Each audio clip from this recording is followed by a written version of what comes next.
U.S. officials are looking into a purchase of over 50,000 acres of land surrounding a major military base in California. There's growing speculation over the company behind it and potential ties to foreign interests. The area in question surrounds the Travis Air Force Base in Solano County, northeast of San Francisco. The base is home to large transport aircraft used for sending aid and munitions worldwide and for refueling smaller planes.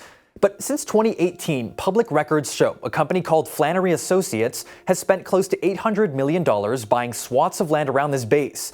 In fact, its purchases have made the company the single largest landowner in the county.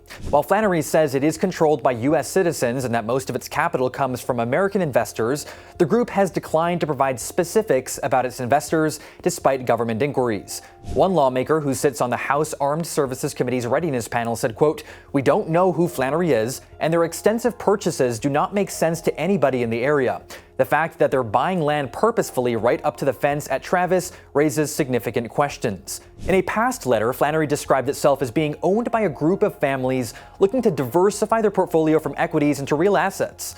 Meanwhile, an attorney for the group dismissed any speculation that Flannery's purchases are motivated by the proximity to a military base, calling the claims unfounded. To be clear, simply owning land near a base is not illegal in itself, nor is it necessarily nefarious.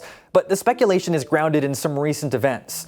Last year, a China-based food producer purchased 300 acres of land in North Dakota, just minutes from a separate Air Force base where some of the nation's most sensitive drone technology is housed, raising suspicions among lawmakers and military experts at a time where China is looking to surpass the U.S. amid global competition and talks of a looming war between the two nations.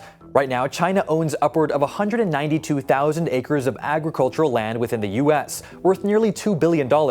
Meanwhile, commercial land in China is under state control and generally not open to U.S. or foreign investors. While some states have passed local laws to restrict Chinese land ownership, U.S. lawmakers at the federal level are pushing for a national strategy.